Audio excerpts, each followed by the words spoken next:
All right. Good first day of work. Hopping into JMU. Obviously, have done an exceptional job all year. You talk about one of the few teams that's top 10 offense, top 10 defense.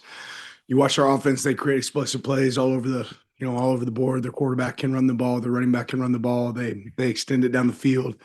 Defensively, they create a lot of issues, a lot of different looks, a ton of variety that we have to be able to practice and go through. But overall, really excited about the opportunity for our guys.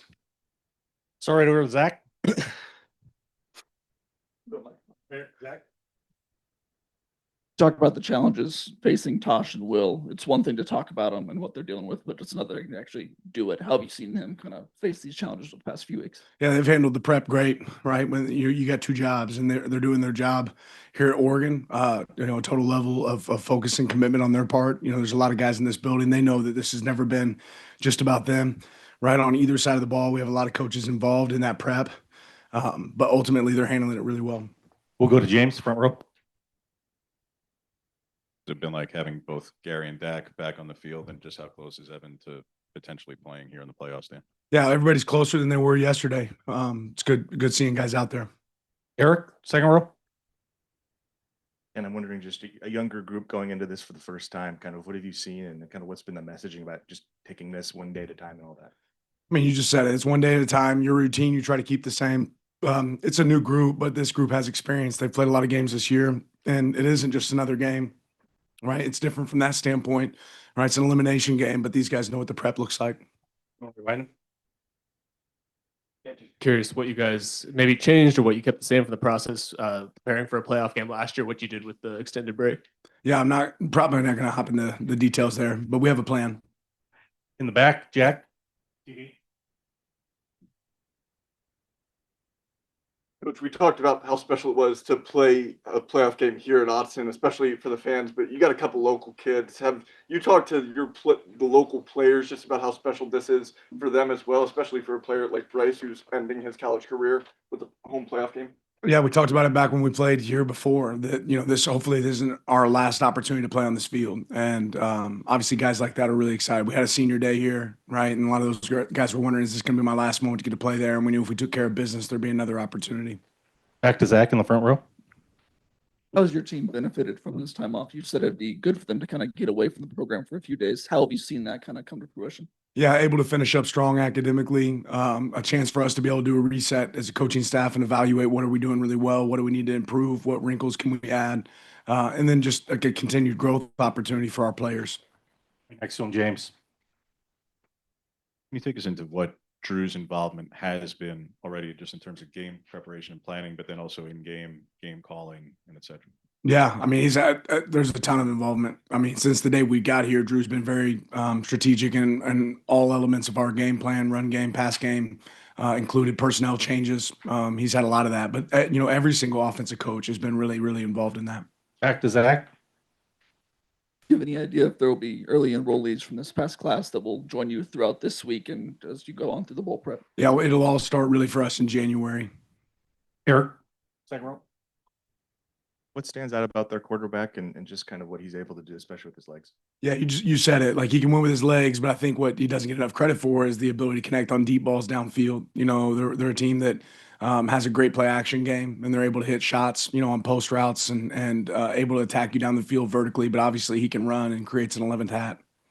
In the back, Aaron. You talked just on the bye weeks this week about how your team is able to add some wrinkles with your offensive and defensive schemes. With this time off, have you been able to kind of take advantage of that, being able to put install some new stuff so that way you're able to be a little bit different than maybe what JMU has seen on tape this season? Yeah, I think we've challenged ourselves to do that throughout the season, where we always have new wrinkles, new opportunities. We'll see what comes up in this game. Back up front to James.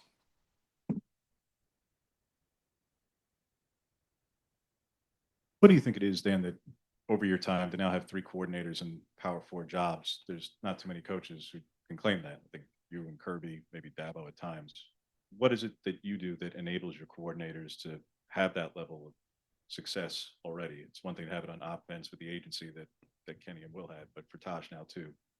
What are you doing to put these guys in a position to succeed? Yeah, I don't think it's anything that I'm doing. I think we hire really good people that work extremely hard, and they realize at Oregon there's an opportunity to, continue opportunities, and those guys reach their opportunities. So we hire really good people that work really hard at their job. There's clear direction of the expectations, and those guys do a great job of modeling what it should look like to get that opportunity and become a head coach. They've learned that. They've sat in that seat, and maybe it's a different seat, but there's a lot of open lines of communication that are going to allow them to have success. If anybody on Zoom has a question, you can raise your hand too. We'll go back to Zach over here. AP All-Americans came out today. Obviously, you guys are not focused on individual goals, but you had 4 guys mentioned. That's not nothing. How encouraging is it to see those guys get those accolades, and what does it mean for your program that you're able to bring those guys in? Yeah, I always think individual success is an attribute to the job that the whole team's done, and I think every one of those guys, I didn't see that who was awarded what, but we have a lot of guys that deserve recognition. It's great that people are recognizing what our players are doing, but I think every one of those guys would tell you any success that's coming their way, it's a derogative of our team's success. Back to Eric. Thoughts on how Trey has attacked the rehab process to get back in a place where he could help you guys? Yeah, he's done a great job. He's done a great job, and all these guys have been really eager. Again, it's about us protecting them from themselves at times, but have been really eager to get out there and do the work. And James. Similar to what I asked about Drew, but for Hampton, just what has Chris brought to not only reshaping and remodeling that room, but along with Rashad, obviously, in part of the preparation and the game calling and et cetera.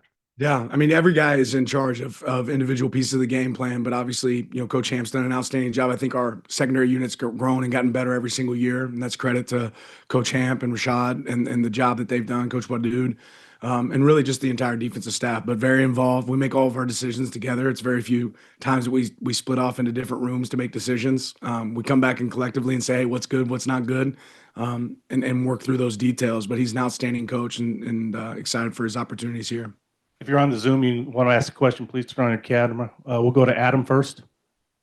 Dan, I'm just wondering with Will and Tosh, how have you sort of organized your time with them in terms of how much they're on Oregon, how much they're on their other jobs, and also how have you sort of referred to your own experience back at Georgia when you were kind of doing that in 2021?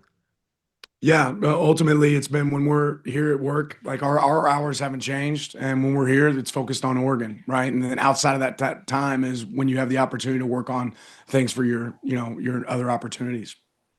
Tommy on Zoom. What do you see from JMU's defensive line coming off of their 8-sack game against Troy? Yeah, one, just extremely disruptive, and they do a great job creating one-on-ones, making it challenging where guys are going to have to win single blocks. They're going to have to win one-on-one blocks. ID and protections are difficult at times too with some of the looks that they present. Max on Zoom. Coach, you guys had a big month in November, some big wins, even without some of your best players. Can you talk about just how valuable that has been for you guys as a team and just finding that momentum with the playoffs starting? I think you always feel the pressure in moments especially when we had a hiccup early against Indiana, that, we didn't have any room, to leave any indecision for anybody, afterwards. And our guys really approach that with each game, has a life of its own, and we have to go attack it, and we can do it in a variety of ways. And I think that's probably the biggest thing we showed is we can win in different ways. I think all 3 phases came together quite a bit in the last 4 games where special teams were making big plays, defense or offense were making big plays for us that were certainly the difference. Coming back on site, Aaron in the back. Player announced that he wants to return next year to this team. Just how have you kind of seen him grow throughout this season, and how big of an advantage is he going to be coming back next year? Yeah, certainly not to next year yet, but excited about a guy like Bear that wants to come back. I think it shows a great deal of maturity on his part and how he's grown and developed into the player that we all knew he could be. And he's gotten better and better each week. Continue to see that growth for him. So excited about what that means for our future. Back to the front row and James. No, with the postseason, the redshirt rule allows anybody redshirting to play, Dan, but is it plausible for Mackay? Yeah, I think it's plausible for several of our players. We're going to go back to the back again. Aaron. In your guys' steps. We're going to talk to a lot of players on the offense today. In your perspective, just from game 1 until now, what area has the offense just grown the most throughout the season? Yeah, probably more than anything, self-inflicted wounds, and that's just, you know, everybody being on the same page, all 11 guys doing their job. You know, something we grade every single game is our ability to execute our job, or at least do our job, right? It's not necessarily about you won the one-on-one, but you were where you're supposed to be. I think a lot of it starts when you can eliminate beating yourself, and you beat yourself when you have one guy doing something else. Anything else? James, front row? You've certainly steered into the FIBU mantra for years, Dan. When the narrative nationally is the shoe's on the other foot, and how do you create an every body of doubt where no one's doubt would be, nationally speaking, more doubting than whether or not a G6 deserves to, the two G6 teams deserve to be in a playoff. That's more of what the doubt is heading into a game. Yeah, our standards are standard, right? And you have to this team wouldn't be here if they didn't play well all season. And they beat teams that had, you'd say on paper, okay, this team has talent, you know, that can out-prepare this team. That's not the case with these guys. These guys have handled those moments this year and been able to perform really well. So you look, I watch the film and I see a really good team that's explosive, that has ability to create plays, but it's really ultimately for our team still going to be about us and our ability to execute. Anyone else on Zoom? Nope. Nope. Thank you, Coach. Appreciate your Thank time. you.